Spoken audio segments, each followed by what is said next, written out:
Alright, well this is Aaron Squire coming to you guys again this week.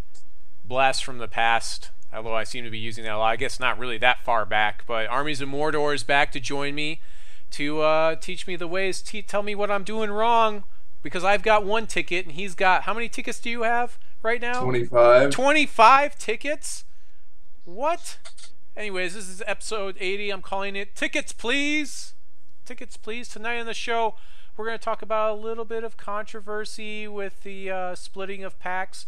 We're going to go over some of the hex updates, and then of course at the end we're going to build a deck. I'm not sure what kind of deck. We're trying to again still build for tomorrow's Wild Cup tournament, which has some very special rules. So yeah, in the meantime, Armies of Mordor, what you been doing? You've been away from the show for so long. You know, welcome back. So Yeah, well, I'm your go-to backup guy. I didn't want to hog the spotlight. Yeah, I didn't want to hog the spotlight from any of the newer Hex people that wanted to come join you on the show. But I saw that you needed someone, so I replied to your tweet on Twitter. You needed a hero, and I have arrived. You were hit, sir.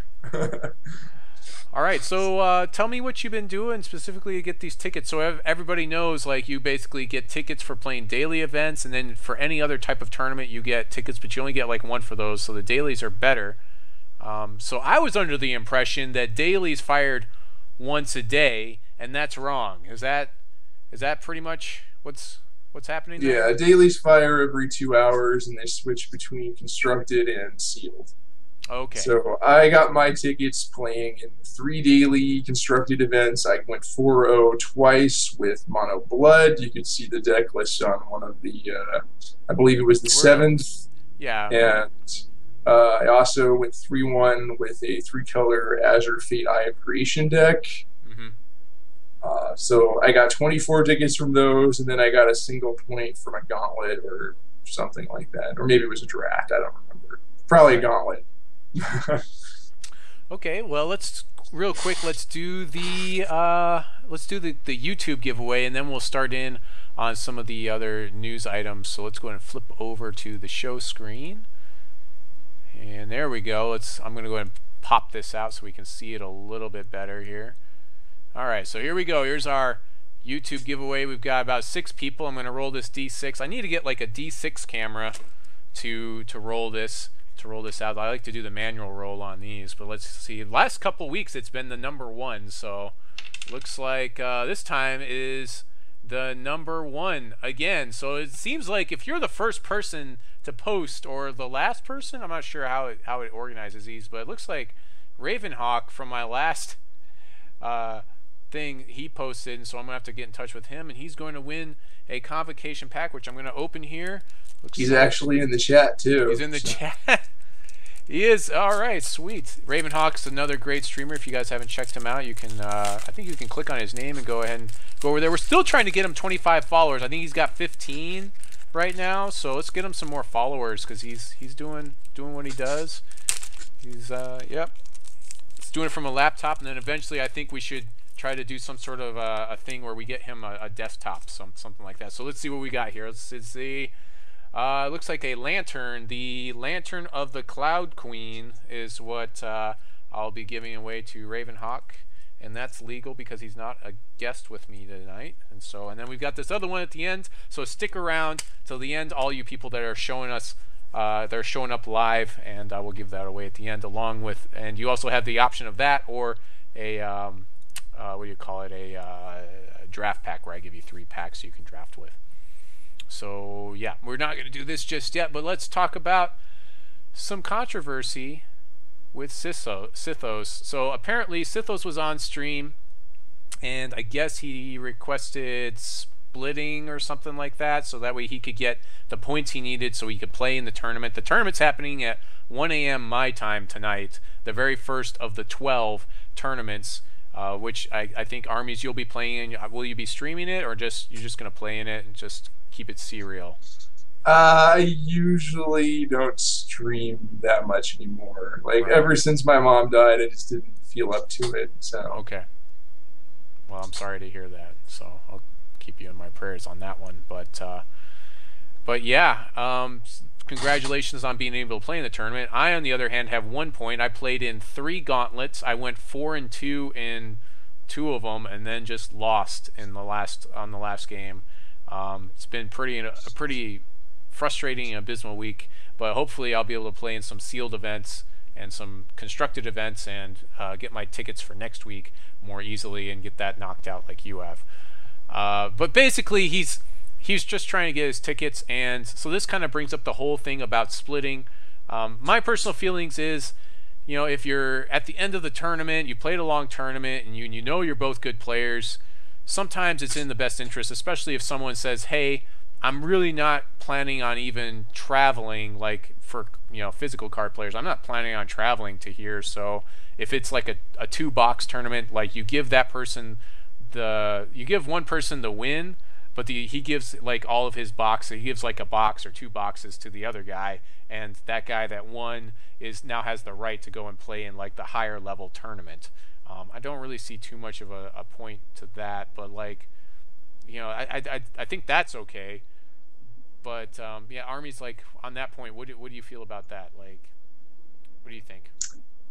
I mean, I'm guilty of offering splits to people in the finals of drafts and things like that, but I've never bribed them with anything other than like a couple of packs from the end of the tournament. Like, I know for a fact that it's a lot more rampant during like the limited time, like Dukes or Phil Capes or things like that. Yeah. Especially like, so I know it happens. Like, I've definitely offered people, you know, my 4 packs or whatever to get them to split or whatever, but I've never bribed them with anything other than packs that I've gotten or like real money from outside that of the event. game or anything else. Yeah, I mean, I've even tried to like think to myself, I'm like, man, when I was 4-2, I was like, man, I felt like telling people it was my last round, but I was like, no, that's probably against something. That doesn't feel right, you know. And there's no way they would know if it was or not.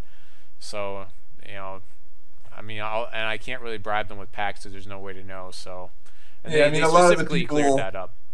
Yeah, a lot of the people I split with I randomly ran into guild members when I was playing in the events or whatever, and they're like, right, yeah, sure, whatever, no big deal.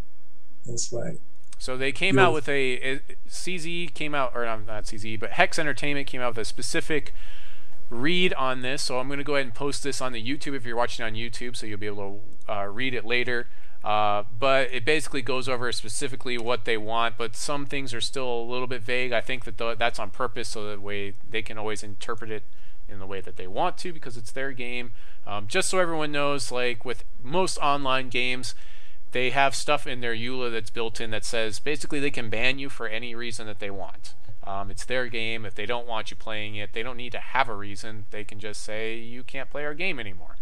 You know, hopefully most companies aren't doing that sort of thing. And all the time I see horror stories, especially back in the World of Warcraft days when I used to play that, where it's like, they banned me for no reason. They said that I was doing this, this, and this. And then it's like, well, yeah, but you're coming onto a forum and we have no way to know whether you're telling us the truth or not. So you're really complaining to people that have no power in this, you know, in the matter. So I don't know what you're exactly doing other than just trying to face the company, you know. But I would hope that most companies that are running online games would be on the up and up, and they would try to do things in the best means possible. Yeah, I mean, I haven't really heard of Cryptozoic just outright banning people. Like they give warnings first, and then if their bad behavior continues, then they might upgrade. Like they suspended people for the Concubunny thing or whatever, but they didn't really like ban anyone unless they were already a troublemaker from something before. I think they banned accounts during when they said you couldn't multi-box the drafts to get your like Phil Capes and stuff. I think they did ban some accounts. I heard about that, but I think those people eventually got their accounts back.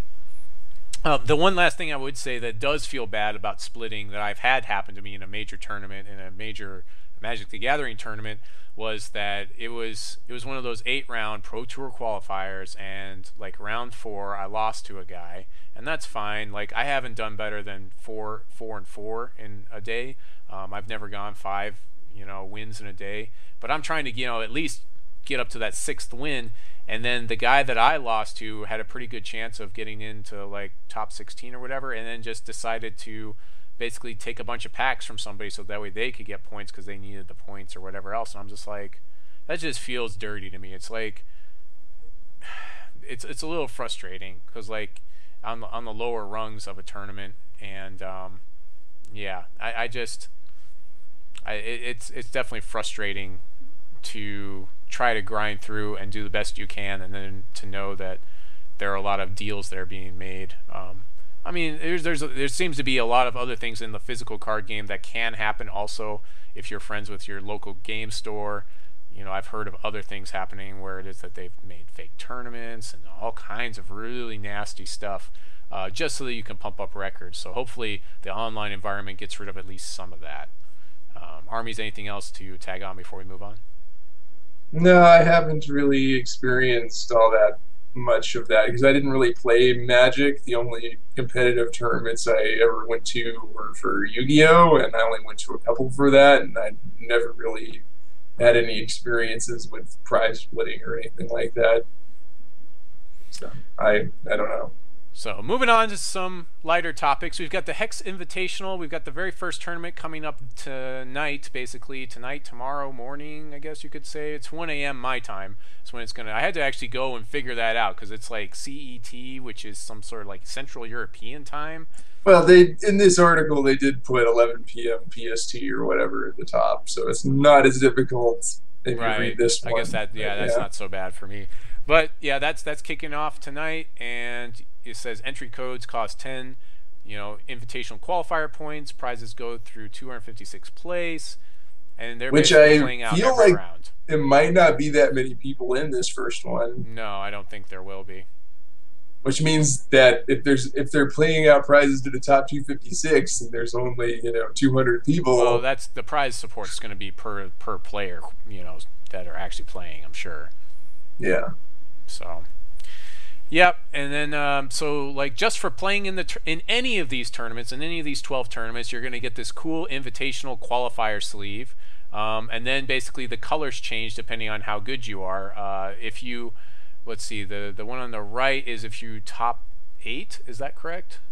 Top 64. Top 64. And the one on the left is participation, I think. Yeah, so top 64 gets you this cool gold icon hex sleeve, and then down here, if you are one of the 12 that go to Cryptozoic to play in the invitational finals, you'll get this blue icon sleeve, and then you get the red icon sleeve, which is a 1-of-1 special for our very first invitational champion for the 10,000 or 100,000. I keep saying 10,000, $100,000, and so that's going to be a really sweet prize to have. I mean, that's like the only 1-of-1 sleeve in the game when that gets released. That's going to be ridiculous. Well, except for like Colin's Exalted sleeves or whatever. Well, I guess, yeah, for Kickstarter backers. Yeah, I guess I'm going to have, I should have a sleeve myself for whatever tier I was at. But yeah, I guess there is that. So yeah, this will be the only one that you can earn. That's one of. Yep, they're also going to be starting to do bi-weekly columns on hexccg.com for the next couple of weeks, so make sure you're checking those out. We had the first one with Wordle, and I'm not even sure how that exactly came about because I didn't think he worked for them particularly, but I think it's community run. Oh, it's community run. They're asking community members to write articles, or they offer to write them. Oh, okay. Well, it's a very well-written article. I did read that that article a bit, and it actually gave me some ideas on the decks to play in the Gauntlet that I've been playing, where I have been making the mistake of thinking that there was no way I could play in a daily event, because Gauntlet is definitely not the way to go. Then we have a PvE card preview. So the first one is cost of 2, and then two was that Sapphire Thresholds. It's called Infiltrate. It's a basic action speed card that says troops you control get, when this deals damage to opposing champion, draw a card this turn. And then it says Underworld Allegiance, target troop gets unblockable this turn.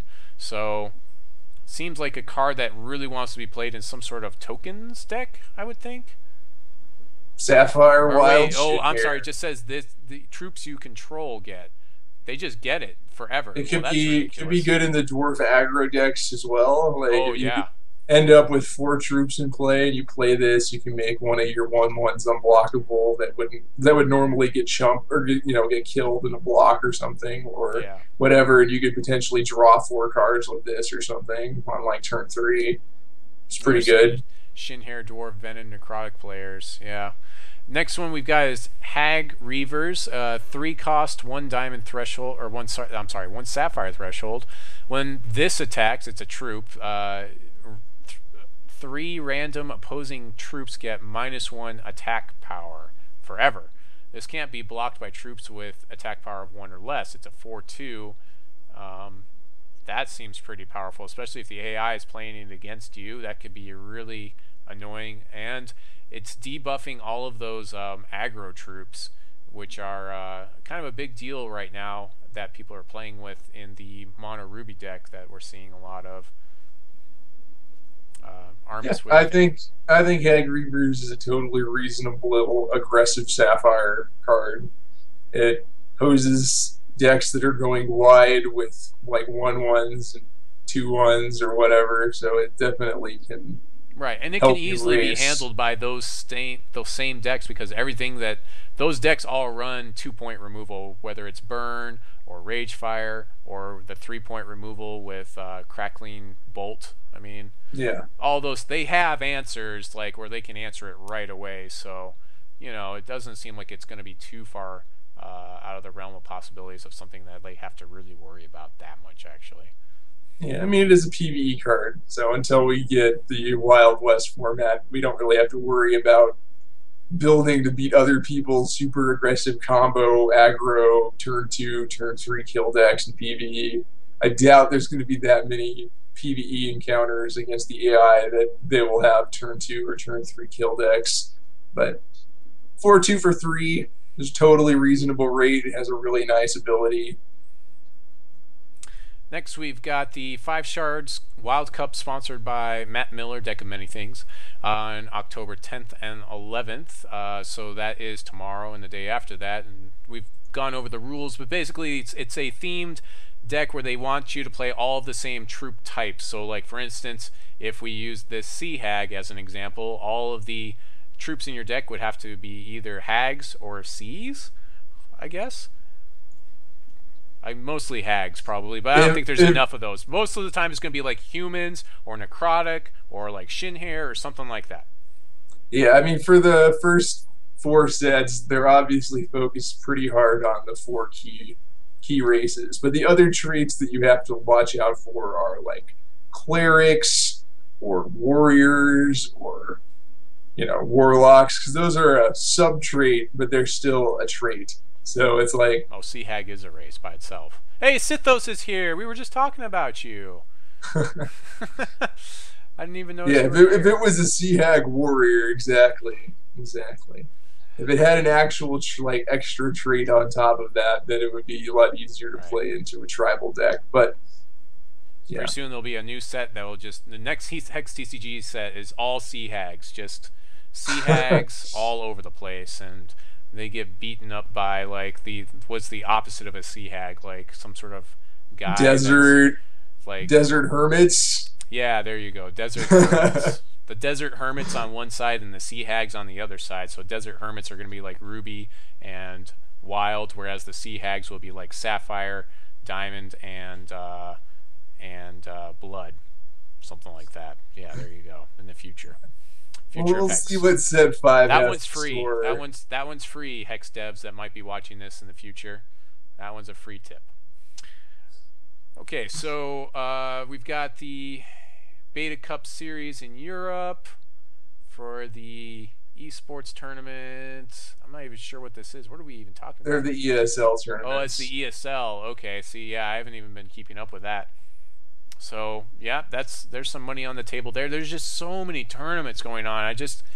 It would be like a full-time job for me to play Hex right now. There's just so much going on. If people are looking for stuff to do and they're like, man, there's just nothing to do in Hex, I mean, they're definitely wrong, because I mean, there's so many tournaments going on, and they are firing. Those queues are firing no problems for me at least. Oh yeah, the daily events, like I haven't seen one that hasn't fired yet. But then again, I've only been on during the day. I'm not sure about the, like 2 a.m., 4 a.m., 6 a.m. ones, if they're firing or not. But there's been a lot of daily events firing.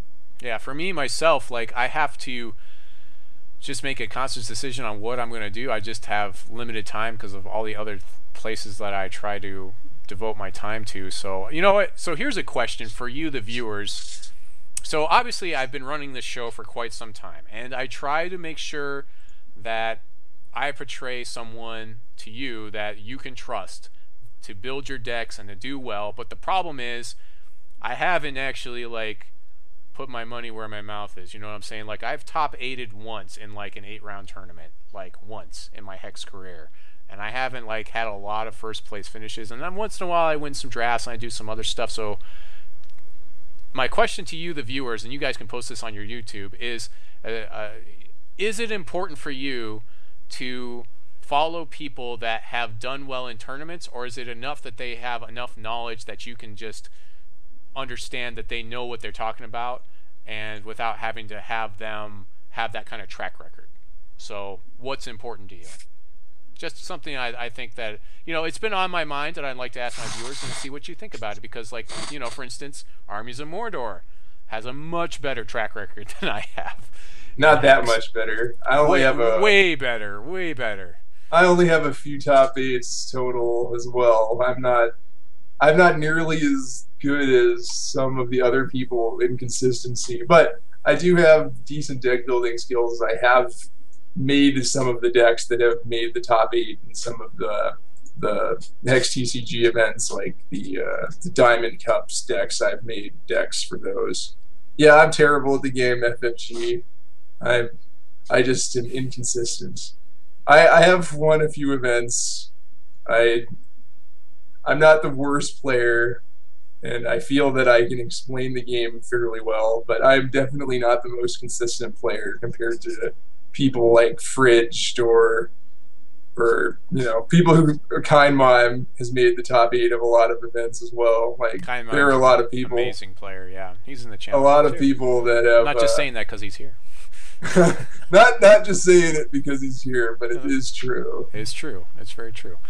So next we're going to talk about some of the deck lists that we're seeing in the constructed queue. So this is what you either need to be playing, either some sort of variance of this, or be ready for to see. So first off, and I haven't looked at any of these, by the way, but I have seen some of this typical stuff in the past. We're looking at something we've seen before, where it's basically the Blood Diamond control, and it's running Her Majesty Queen Grace to kind of like reverse, get those humans into play a little bit faster with your King Gabriels and that. But mostly, she's here to make your Vampire Kings and your Vampire Princesses immune to damage, for when it is that you get Crocus Sword or something like that. I mean, that's pretty much what's going on here, Armies. That also makes Extinction not as devastating for you, because you lose your Queen Grace, but you can keep your vampires. Yeah. And Queen Grace by herself is actually a reasonable drop at turn 2. She's a 1/3 that does really well in versus the Mono Ruby matchups when you need to buy some time, because she can either trade for things or force your opponent to use a Crushing Blow to save their X1 troop, and then hopefully you've got the follow-up Extinction or something like that. So it looks like he's only running 3 Extinction in the deck, which is what a lot of people had said, that Extinction is just going to be a little bit too slow for the format. And so, it looks like he's running a lot more spot removal and that sort of thing. They have the 4th Extinction in the board for certain matchups, but yeah. Right. I've taken to playing just 3 in my 2-color decks as well, because a lot of the time it's like, on turn 4 I have 3 diamonds and 1 blood, and I'm really sad. But another Blood Diamond control. We're seeing Fentio in this one, but we're not seeing the what is it called? The artifact that allows you to take 3 cards out of your opponent's deck. The 5th book. We're not really seeing that in here. It's kind of like it's a cute trick, honestly. Like a lot of matchups, it's going to do some nice things, but it's probably not as good as just running basically all the rest of this stuff. And Fentio at a 3 cost is also a pretty good blocker. It's going to deal with a lot of those X1s out of Mono Ruby. Of course, Mono Ruby is one of those ones that is keeping a lot of the format in check, in my opinion. Not letting us run too far wild with like decks that have too much mid range, because you got to deal with that Ruby early, and if you can't set up some sort of blocks or clear the board, then Ruby could just stomp you, Mono Ruby. Oh yeah, I've been stomped by Mono Ruby. Even when I've built my decks to try to beat Mono Ruby, if you don't get the cards you need or they have the exact right answer, like in the wild decks, it's pretty much give me my Carnosaurus, give me my Carnosaurus, and if they hold up Burn, you're really, really sad. Yeah, for sure. I've been in that situation a couple of times. Here's somebody that's Blood Diamond, and they actually went into Ruby for Heat Wave, and it looks like they played Heat Wave over Extinction just because of that. This is just due to the Mono Ruby shaping the format in that way. Let's see, what else have we got? This is a Mono Blood build, similar to probably something that you've built. Another Mono Blood. Looks like we're seeing a lot of blood right now. Here's a Sapphire Ruby build. Yeah, Sapphire Ruby build with a Gore Feast. Going back to the old school classic Gore Feast with your Falconer, although I like to say Falconeer. Put the extra E in there. Still a force to be reckoned with. In fact, I expect to see this sort of thing tomorrow because it doesn't lose a lot. The humans Falconeer Gore Feast deck doesn't lose a lot tomorrow. So if you aren't ready for this, then that may be an issue for you tomorrow. Anything on that one, Armies? How do you feel about Gore Feast these days? I haven't been trying it all that much. I just feel it's a little bit slower than the Mono Ruby. So well, it's more of a combo. It feels more combo. It's like I play a Falconeer and then I probably have Gore Feast, so I win next turn unless you can kill my Falconeer in response. I definitely feel that it has better odds against a lot of the Mono Blood decks because you get to play Mirror Knights and things and you can recoup your card advantage, whereas the Mono Ruby deck will fizzle out and die if they go. Yeah. Turn 1, Sorrow, kill your dude. Turn 2, Rotcast your dude. Turn 3, murder your dude. Eventually, Ruby's going to run out of gas, whereas the Ruby Sapphire deck doesn't run out of gas, and it plays things like Reese, and it plays Tunneling Troops, so you can just die out of nowhere. So it's a lot more resilient against the control decks that we're seeing in the meta right now. So it's definitely a potential player in the meta.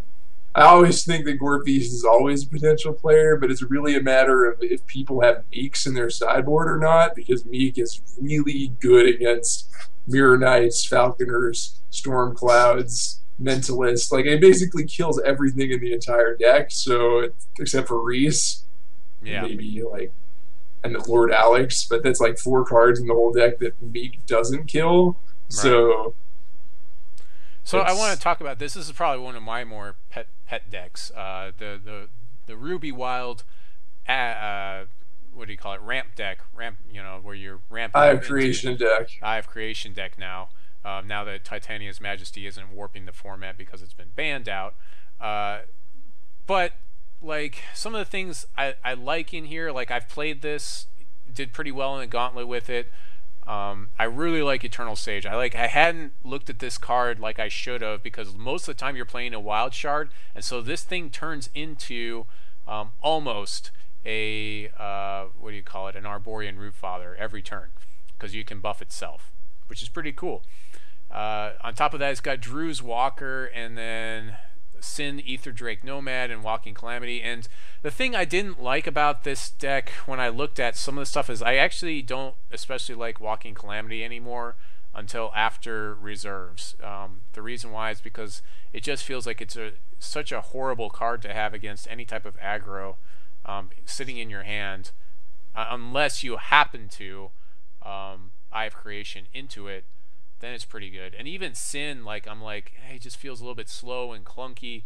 Like, I love Rootfather in here because he's a card that I can cycle if I need to. It's just, there's never a bad time to have a Rootfather because you can cycle him, So, and then another one that I tried that I was worried about was Drew's Colossal Walker, and I actually misplayed it where they bounced it, and I took 8 damage, and they were playing the deck where it's yeah, they're playing the Tetzot deck, and I just got demolished because I shouldn't have even done that. I shouldn't even like unexhausted it, but I would have needed to attack anyway, so it was like either bounce it on their own turn, which is what they did, and then they swung through, or I unexhausted on my turn and then they bounce it, you know. So yeah, and after that they just had control of the board, and I had put myself down, so I've actually gone down to one of these, and I'm playing a lot more Cluckadon in the deck because I feel like that's much better for the Mono Ruby matchup, which you really need to be ready for in game 1.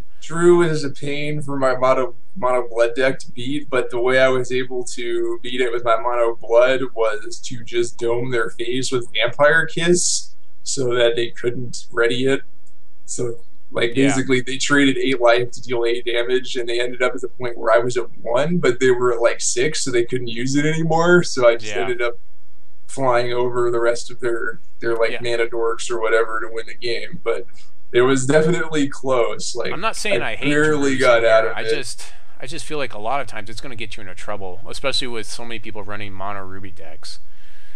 I think Drew is fine if you're playing Balthazar, and it's another thing that is a 5-drop, so you can go like turn 2 Puck, turn 3 Drews pretty easily without having a hand full of everything. But I like having the deck has several artifact threats, so its murder isn't as big of a deal. Your opponent's pretty much forced to have extinction, or solitary exile or martyr or something. But it definitely forces your opponent's removal to be less good if they are, if their hand is 2 murders and you're going, here's my Drew, here's my Eternal Sage. Yeah. We're going to talk about one last deck. I'm sure there are others we could talk about, but this is the last one, major one that I've been seeing lately. And I have seen some of the things we've been talking about in other people's decks. I think Cluckadon's a big deal in the wild Ruby deck. We've also seen what's his name, Wrathwood Master Moss make a little bit of a comeback in there. I saw somebody playing a 3 of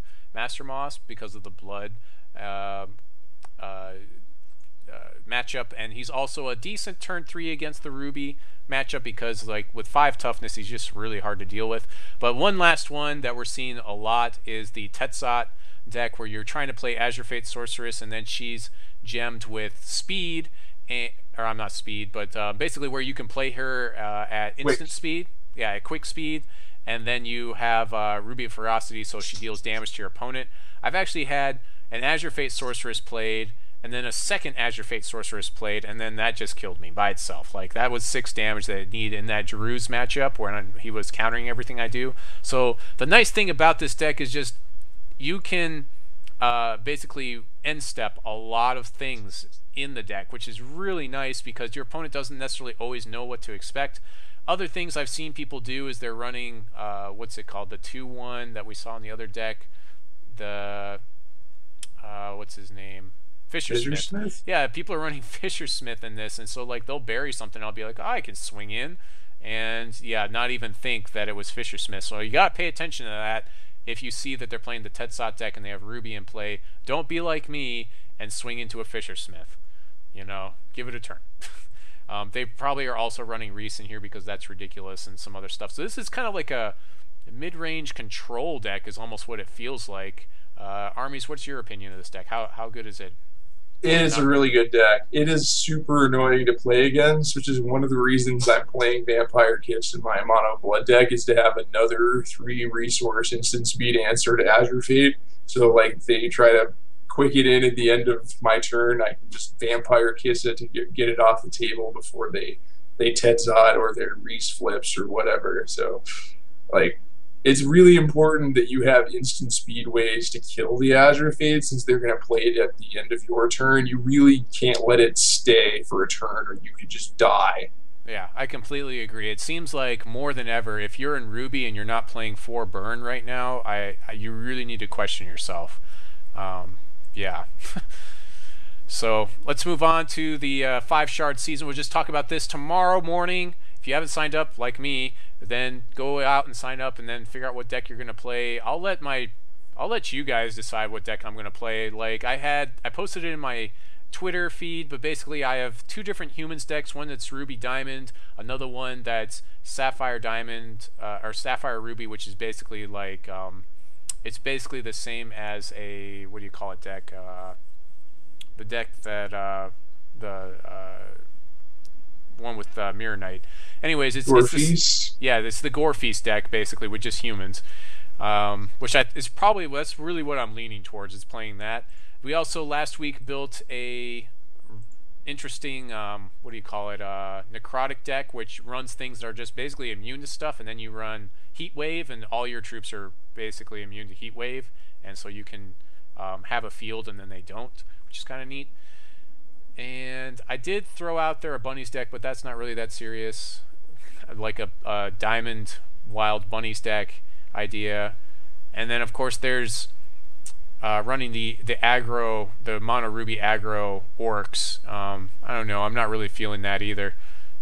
So yeah, I'll just let you, the viewers, decide what I should play tomorrow. Oh, and also Ruby Wild Elf Ball, which may be what we're going to build tonight, unless you guys have a specific thing you want to see. But before we do that, we're going to go through this deck. So, Armies, what should I play tomorrow? I'll let you give the first weigh in on that. No comments. No comments. Wow. Some help you are. All right. Yeah, well, I can't give away my guild secrets. He has secrets, people. He's got lots of secrets. Secret from someone. Secret hurt someone. Anyways, so here's an example of something you might see tomorrow in the Orc realm. So basically, we'll be running 19 shards. You'll, of course, be running the Orc guy that gives them +1 front end. I put a Zoltog in here. You probably won't see Zoltog tomorrow, honestly. You'll probably see more Veteran Gladiators than Zoltogs. Merciful Tormentor, I'm not sure. I still am not too sold on this guy. It feels like most of the time he's not a 4/4. He doesn't seem to get that 3/3. Maybe this will be like a 2 of in most decks. Savage Raiders, you're definitely going to see. Ridge Raiders, you're definitely going to see. Scorch, you'll see. Ragefire, you may or may not see. Burn, of course, you'll see. Arena Regular, you'll see. Fierce Warlord, and of course, Quash, everybody's favorite Quash, and the Crushing Blow, which is what Armies pointed out that I needed to have in the deck. So that's going to be your typical mono ruby orc deck. Very simple. Probably not actually that expensive. Yeah, $57, and most of that's probably Quash. Quash is probably the most expensive card in here at $3. So there you go. That's your orc deck that we're going to see tomorrow. What deck should we build tonight, Armies? What should I build? Should I build the Ruby Wild Elf Ball one? Should we build that one? I mean, I mostly have it up in my head anyways, so we can just kind of like build it out and talk about some of the different options, maybe some things I'm missing. So let's go ahead and create a new deck by going over here. My decks, build new deck, and we'll call this episode 80 because that's what deck it's on. I've started to just name my decks after my episodes. This is the episode 80 deck. Tickets please deck. The tickets please deck. Yes. Tickets please. So first things first, we can only look at elves because we're basically looking at elves because we already talked about that. So let's do that. Elf.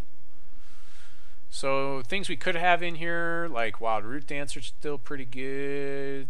Warrior of Andronicus is pretty good.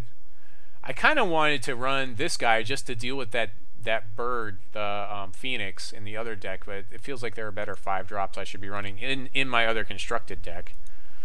I don't think we'll be running Puck because we have no big 5-drops that are going to probably be in the deck, or Periwinkle. Yeah, the main thing is that the current elves are lacking a lot of 5-drops, so the 5-drop synergy isn't really there for an elf tribal deck. Hopefully in set 4 we'll see some higher cost elves so that the deck can have more play with Periwinkle and Puck and the one that draws a card. Name is escaping you. Silver Performer. Yeah, there we go. Constantina, of course, I like having her in the deck because she's just very efficient for the cost as a 3/3 body. Now, here's a question about this whole thing. You're only allowed to have like that elf type. You need at least 20 troops in your deck that are a specific type. So like we chose elves, but could I run what's it called, Crash the Beast in here? Would that be acceptable? You can. It's an action. You can play it.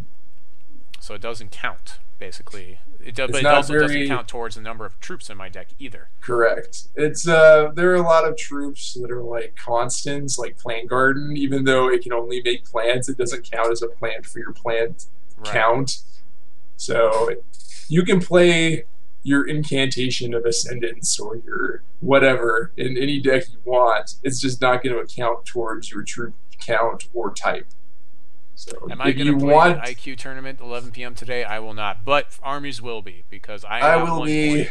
I got 1 point, and Armies has all the rest of the points. He has 25 points. I mean, I did end up running into you in Gauntlet a few times. I hope I didn't crush your dreams. You owed me pretty good. I didn't curse you, but I knew you were going to win. So, because I was like, yep, it's Armies. My deck is either going to draw poorly, or I'm going to make really stupid play mistakes, and I think I did both of those things against you. I think maybe I won once against you in the 3 times that we played. Maybe once. I think we played twice, but I don't remember for sure. But some of the techie things that I've started seeing people do is they're running the 2 ruby with 3 cost action, where it's every time your opponent draws a card, they take damage, and that seems really ridiculous for the cost. Yeah. For the cost, that thing should be dealing damage, first of all, to both players, and it should cost 4. That's what it should be. But for what it does... It's slow, it's really bad against any sort of life gain, and it loses to Deathless Guardian. Yeah. It's only good in really certain matchups. Like, it's pretty good against the Wild Sapphire deck that's drawing a million cards, but it's not very good. It's not very good against the vampire decks that are gaining 3 life whenever they hit you with a vampire or whatever. So there are matchups where it's good, and there are matchups where it is the worst card in your deck. But and we also didn't build Coyotls in this couple of weeks that we've been working on decks. Coyotl Tribal is definitely interesting because you get to play the Wakuna Crowfeather, which is like ridiculously OP if you're playing only Coyotls, since it makes every Coyotl in your deck have +2/+2 in flight. Right. And then if you get more than one of them into play, then they'll all have +4/+4 in flight. And it's like, and it just stacks up from there. So you definitely can have a ridiculous game playing Coyotl. The main thing is the Coyotl, they don't have a lot of flight. So until you get the Wakuna and then you draw your next, few Coyotls to get the flight, you might get run over by some evasion deck. But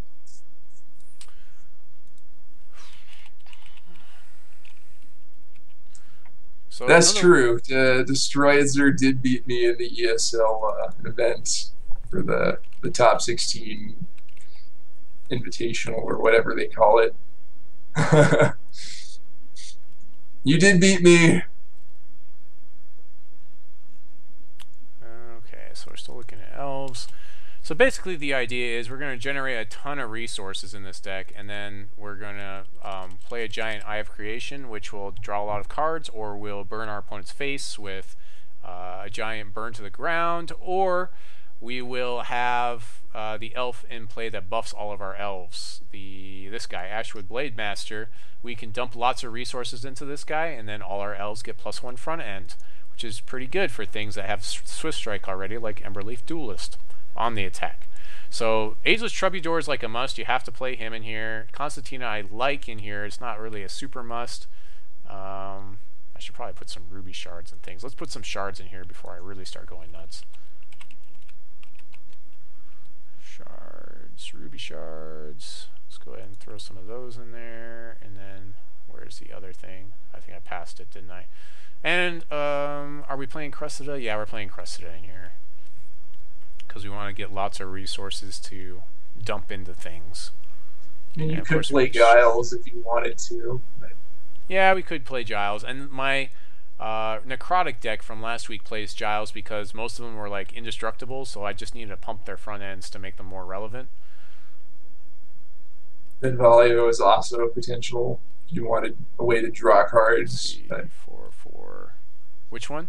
Oh, Benvolio. Benvolio is a possibility. It's not required. 12, 22. There I are have a seen number of people play champions Benvolio a little bit in Gauntlet. Yeah, they usually play it in the Ruby Sapphire, like Renlock decks, but yeah. I've seen people play him in just mono Ruby, but it's like they play like all actions and the Eagle, and then they play Phoenix. the Phoenix, and then they play the one where when you draw cards, you deal damage. They deal damage to you, and they play the Goblin that draws cards when he deals damage to you. Anarchist. Yeah, you play Anarchist, and yeah, it's mean. It's not very nice. Let's see. That's 10, 14. I think I counted wrong. Let's see. 10, 14, 24. Okay, so there's 24. We probably only need like 23 shards because we have so much acceleration anyways. I'm not sure if I even really want to run like Chlorophyllia in here. I guess we probably should though. Yeah, we probably should. Just because we need triple wild. It's kind of a big deal. And it deck thins for us. And it plays really nicely with Wild Root Dancer. Wild Root Dancer hasn't seen a lot of play. I still think he's an okay one-of as a nice little buff card in your deck. I think if we ever get a 1/1 spell shield and wild for one, that we might see a resurgence of Wild Root Dancer in that kind of deck. Yeah. Andronicus is more of just a body, so we'll probably pull him. I don't see him as being that relevant. Skirmisher is another one where it's like it just feels like a body. Like it feels like I just want to play as much ramp as possible in here. So I think I can get rid of Skirmisher. That's a different deck too, and maybe just go down to like 2 Root Dancer right off the bat. Rage Fire's double threshold, so we probably don't want that. Actually, I need Burn in here is what I need, and yeah, I probably need to just play Burns. Although every spell that we play in here, we do have to be conscious that that's going to make it harder for Eye of Creation to hit stuff. So maybe we don't play Burn in here? I don't know. I think we still need to play Burn. You could play in reserves maybe, but it depends how much aggro you think is going to be in the field. I feel like it's important enough that we really need it. So we may actually play less Eye of Creation, and that way we still have things that we can dump all these resources into, like Burn to the Ground, and and Ashwood Blademaster and stuff like that. I've had things with like a 10 front end with Ashwood Blademaster, and the nice thing is you can do this during your opponent's end step, so they can maybe think that you have a burn in hand, or that's probably the only action you could play on their turn anyways. Maybe you could come up with some more actions you could play on their turn. I don't know. I'm not sure if I want Mentor of Oakhenge in here either. That doesn't seem like it's going to be that Mentor of Oakhenge is pretty good. It is pretty good. It's virtual card draw in a lot of ways. Yeah. Ashwood Soloist seems like he's one of my favorite elves. I play him in a lot of decks where I wouldn't normally play like Oakhenge, just because he's a body. He can trade with stuff. Yeah. He's kind of like insurance against sweepers, like because you'll end up getting a new troop out of him next turn or whatever. So I think Mentor of Oakhenge is criminally underplayed. Like I think it's actually really solid. I really like Mentor as well. Especially because like if we get Blademaster, we can pump his front end and he becomes much more relevant as an attacker. Live Lyricist, yeah, it's a nice card in the deck, but I don't think it does enough for us. As a 1/2, the body's just not good enough. The Merry Minstrels I like though, with all these elves. I like that. We need to get rid of 7 cards here though. 7 cards. Maybe the Constantina. Maybe go down to 1 Constantina. What else can we do? I mean, I feel like you don't need to be playing 24 shards when you're playing this much ramp. Like Merry Minstrels. Merry Minstrels is like extra shards. Chlorophyllia is like extra shards. Should be a 23. Soloist. Well, yeah, 23. It still seems like we don't need that. Maybe even that's high. Yeah. Yeah. With so much like ramp in the deck. Let's see. Yeah. So I mean, I think we could drop a wild shard at least, like go to 22 at least, because Yeah, we have 4 minstrels and however many chlorophyllias you put in, so it's like pretty easy for us to get extra wild. I would keep the ruby because we do need double ruby for the burn to the ground, and we have all the extra ways of getting wild resources. Right. Yeah, I mean, as long as we draw 1 wild resource, we're pretty golden. The elf deck I put together was just appalling. Is that a good thing or a bad thing? We need to get rid of. You hide for 11 and you hit 1 Ashwood Soloist. Wow, that's just variance. That's really bad variance. I'm sorry. I'm sorry that happened to you. Things we can't get rid of is Troubadour, Blademaster, Soloist. Chlorophyllia we might be able to go down on, just because it does get in the way of I, but then it helps out I at the same time. Yeah, it thins out shards. Thins you out, so maybe one wild root dancer, just one wild root dancer.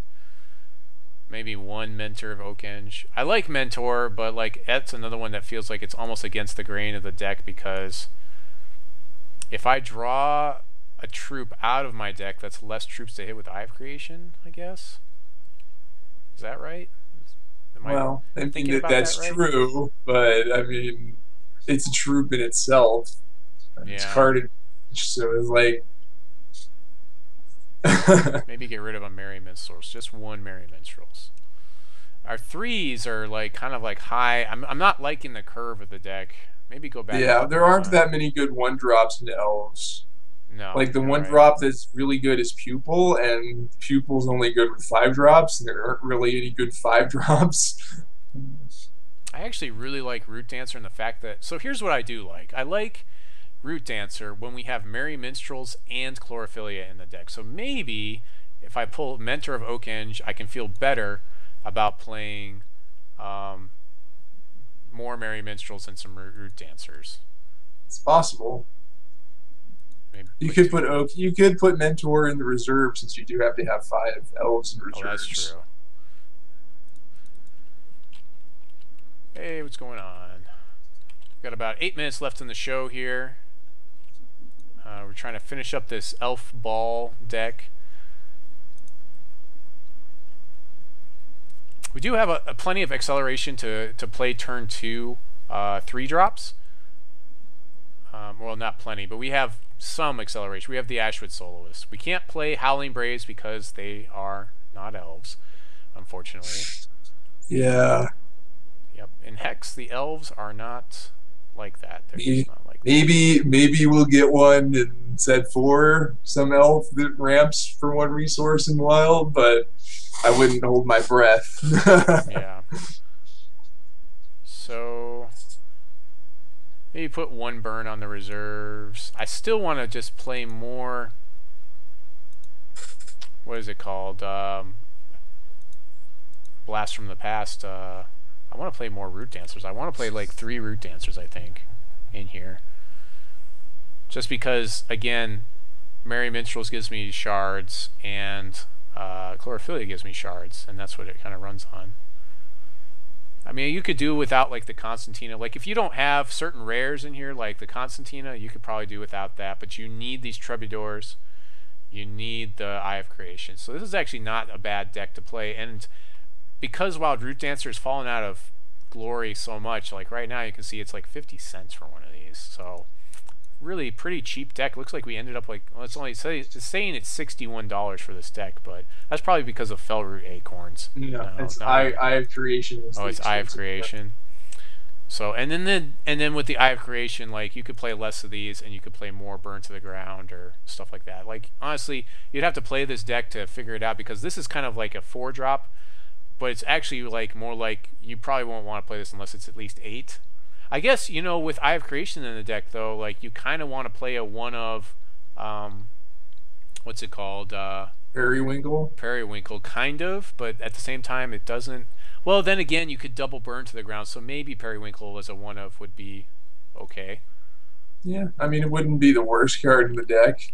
I mean, it would be bad sometimes, but Yeah, I maybe a mean, 1 or a 2 most of most of Periwinkle. the time it'll be just as good as any other elf, since you can just pump it up with Blademaster or whatever. And it's definitely a must-kill card by your opponent if they don't want you to like eye for your whole deck. You know? Yeah, basically. So maybe go up on that. Maybe get rid of Constantina then for that choice. It's that kind of feels bad, but I do like Constantina. It feels like our 3-drops are just so heavy though. Like we can't get rid of Troubadours. We can't really get rid of Blademaster. Maybe I'm going back down on Root Dancer then. Is that what I'm doing here? Or Minstrels. Probably Merry Minstrels before I do that. Maybe Periwinkle or maybe Eye of Creation.